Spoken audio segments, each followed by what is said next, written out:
आज आपण करणार आहोत लाडू वेगळ्या पद्धतीचे, जे तुम्हाला इन्स्टंट बनवता येतील आणि खायला तर तुम्ही तोंडात टाकल्याच्यानंतर अप्रतिम लागतील. चव तुम्ही कधीच विसरणार नाही. सोयरे आले किंवा घरी कोणता कार्यक्रम असेल किंवा घरी वाढदिवस असेल तरीही तुम्ही करू शकता. तर बघा काय घेतलेलं आहे मी. थोडीशी सोप घेतलेली आहे आणि त्यानंतर जे खाली दिसत आहे ते खोबर खीस आहे. जे आपलं वाळलेलं खोबरं असतं तर त्याचं खीस करून घेतलेलं आहे मी खिसणींनी. आणि गूळ घेतलेला आहे. जेवढं खोबर खीस आहे त्याच्या अर्धा गूळ घ्यायचा आहे. तुम्हाला जर कमी करायचे तर कमी घ्या. बघा मी बारीक सोप केलेली आहे आणि विलायची 2 घेतलेले आहेत. विलायचीचे जे मधातले छोटे छोटे दाणे असतात ते काढून ते पण बारीक केलेले आहेत आणि सोप पण बारीक केलेली आहे आणि ती पूर्ण मिक्स करून घेतलेली आहे. त्यानंतर बघा गूळ टाकलेला आहे यामध्ये मी. तर जेवढं कूट आहे त्याचा अर्धा मी गूळ टाकलेला आहे. तर जेवढं कूट आहे तेवढाच गूळ तुम्ही टाकू शकता जर तुम्हाला जास्त गोड आवडत असेल तर. त्यानंतर कडवलेलं तूप इथं टाकलेलं आहे. थोडंसं कमी वाटत आहे तूप, तर त्यामुळं मी आणखी परत थोडं जास्त 1 ते 2 टेबलस्पून मी इथं आणखी तूप टाकून घेते. तुम्ही पाहिल्याच्या नंतर, केल्याच्या नंतर, आवडल्याच्या नंतर लाईक करायला, सबस्क्राईब करायला विसरू नका आणि मला सपोर्ट नक्की करा. त्यानंतर जे मिश्रण आपण तयार केलेलं आहे ते यामध्ये मी टाकून देणार आहे. सगळं एकदाच टाकत आहे मी. सोप पण यामध्ये आहे, विलायची पण यामध्ये आहे, गूळ पण यामध्येच टाकलेला आहे. एकदम कमी आचेवर, पूर्ण कमी आचेवर गॅस करून कंटिन्यू आपल्याला मिक्स करत राहायचे. आपल्याला मिक्स करत राहायचं आहे. ज्या खालच्या साईडनी करपतो नसता, तो जो खीस आहे तो करपतो खालच्या साईडनी. तर त्यामुळं ते लक्षात घेऊन आपल्याला कंटिन्यू मिक्स करत राहायचे जोपर्यंत मी सांगते तुम्हाला, जोपर्यंत थोडं या खीसमधून ऑइल निघत नाही, जोपर्यंत जे गूळ टाकलेला आहे तो थोडा विरघळणार नाही, तोपर्यंत हे करपू न देता आपल्याला कंटिन्यू मिक्स करत राहायचे. याआधी तुम्ही वेगळे लाडू खाल्ले असाल, जे एचचे लाडू असतात ते पण खाल्ले असाल, पण ह्याची प्रोसिजर पण थोडी वेगळी पण एकदम सोपी आहे. अशी सोपी प्रोसिजर मी तुम्हाला सांगत आहे जे कोणीही करू शकतं. आणि दुसरी गोष्ट म्हणजे गूळ पण आरोग्यासाठी चांगला असतो. त्यानंतर खोबरं पण आरोग्यासाठी चांगले असतात. तर त्यामुळंच मी हे जे म्हातारे असतात त्यांच्यासाठी खोबरं हे आरोग्यासाठी खूप चांगले असतात. जे जॉईंट पेन होतात ना, त्यासाठी हे लाडू खूप उत्तम आहेत. खूप उत्तम आहेत. आरोग्यासाठी हे लाडू खूप चांगले आहेत.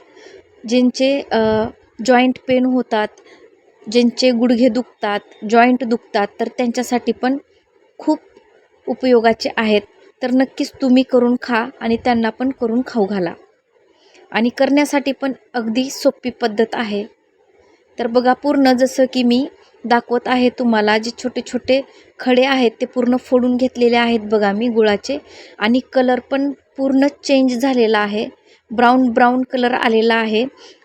करपू बिलकुल देऊ नका. थोडाफार ब्राऊन कलर आला तर ठीक आहे. त्यानंतर मी बघा इथं टाकलेलं आहे दूध. 1 कप दूध टाकलेलं आहे फक्त आणि फक्त 1 कप दूध टाकलेलं आहे. तर बघा खीस किती घेतलं होतं एका बाउलमध्ये तुम्हाला माहीतच आहे. त्यापेक्षा जर जास्त खीस तुम्ही घेत असाल तर तुम्ही 2 कप दूध टाका. त्याहीपेक्षा जास्त तर त्याप्रमाणे तुम्ही दूध टाकू शकता. तर आता आपल्याला कमी आचेवरच, आच आपल्याला बिलकुल जास्त करायची नाही आहे, कमी आचेवरच ह्याला फिरवत राहायचं आहे. आणि दुसरी गोष्ट, तुम्हाला जर यामध्ये काही फ्रूट टाकायचे असतील, ड्राय फ्रूट्स टाकायचे असतील, तर या ठिकाणीच तुम्ही या प्रोसिजरला तुम्ही ड्राय फ्रूट्स टाकून घ्या, ज्यामुळं तुमचे लाडू व्यवस्थित बसतील, व्यवस्थित गच्च बसतील. जर तुम्हाला ड्राय फ्रूट्स टाकायचे असतील तर या प्रोसिजरमध्ये या वेळेसच तुम्ही ड्राय फ्रूट्स टाका. याच्या आधी किंवा याच्यानंतर नका टाकू, कारण ते व्यवस्थित मिक्स होतील आणि लाडू बांधल्या जातील आणि व्यवस्थित बसतीलही. तुम्हाला याच्यामध्ये जर बारीक करून खारीक टाकायची असेल तेही तुम्ही यामध्ये टाकू शकता. बदाम टाकायचा असेल, पिस्ता टाकायचा असेल, काजू टाकायचा असेल तोही तुम्ही या ठिकाणी टाकू शकता. याआधी किंवा यानंतर नका टाकू. यावेळेस जर टाकलात तर लाडू व्यवस्थित बनतील. जवळून दाखवते मी तुम्हाला. दूध सगळं आटलेलं आहे, वसून घेतलेलं आहे. तर इथंपर्यंत आपल्याला ही प्रोसिजर मिक्स करायची आणि आता बंद गॅस करून थंड होऊ द्यायचं आहे. तर मी 1 ते 2 तास थंड होऊ दिलेलं आहे. पूर्णपणे थंड झालेला आहे. तुम्ही पाहिलंच असाल की कढई मी हातांनी धरली होती, म्हणजे पूर्ण थंड झाल्याच्या नंतर हे पूर्ण मिळून येतं आणि लाडू बनवण्यासाठी अगदी पाहिजे तसं पूर्ण हे मिश्रण तयार होतं. हे बघा, बघू शकता तुम्ही, एकदम म्हणजे विरळ नाही हे. आणि आपण बांधल्याच्या नंतर लगेचच लाडू बांधल्या जातात. एकदम मिश्रण करेक्ट झालेलं आहे. तर असंच मिश्रण करा. जसं मी सांगितली सुरुवातीपासून शेवटपर्यंत पद्धत अशीच करा. बघू शकता तुम्ही लाडू कसले भारी झालेले आहेत. खाऊन पाहिल्याच्या नंतर तर तुम्हाला समजेल. तर तुम्ही नेहमीच हे लाडू बनवणार.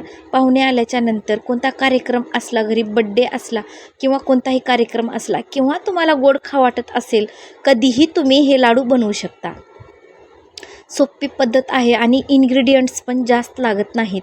तुम्हाला जर दूध खावं वाटत नसेल, दुधाचा स्मेल आवडत नसेल, तुपाचा स्मेल आवडत नसेल तर तुम्ही ऑइल टाका. तुम्हाला दुधाचा स्मेल आवडत नसेल तर तुम्ही पाणी टाकू शकता. आणि मी जशी प्रोसिजर सांगितली तशा प्रोसिजरने ही लाडू बांधू शकता. तर बघा, तुम्हाला जर गूळ आवडत नसेल त्या ठिकाणी तुम्ही साखर टाकू शकता. जेवढा मी गूळ टाकला तेवढा तुम्ही साखर टाकून घेऊ शकता. लाडू आरोग्यासाठी पण चांगले आहेत हे आणि खायला पण एकदम टेस्टी लागतात. केल्याच्या नंतर, खाल्याच्या नंतर तुम्हाला कळेलच. आणि बांधायला पण एकदम सोपे आहेत. तर नक्कीच ट्राय करा. ट्राय केल्याच्या नंतर, आवडल्याच्या नंतर सबस्क्राईब करायला विसरू नका. मला तुमच्या सपोर्टची गरज आहे. नक्कीच मला सपोर्ट करा. आणि यावर तुम्हाला जर ड्राय खोबरखीस लावून घ्यायचा असेल तर लावू शकता. खालच्या साईडला खोबरखीस टाकायचा आणि ते त्यामध्ये पूर्ण लाडू घोळून घ्यायचे. जर तुम्हाला लावायचं असेल तर तुम्ही लावू शकता. मी लावलेलं नाही आहे ते आणि दाखवलेलं पण नाही आहे तुम्हाला. तर भेटूयात अशाच एका नवीन रेसिपीसोबत. तोपर्यंत थँक्यू.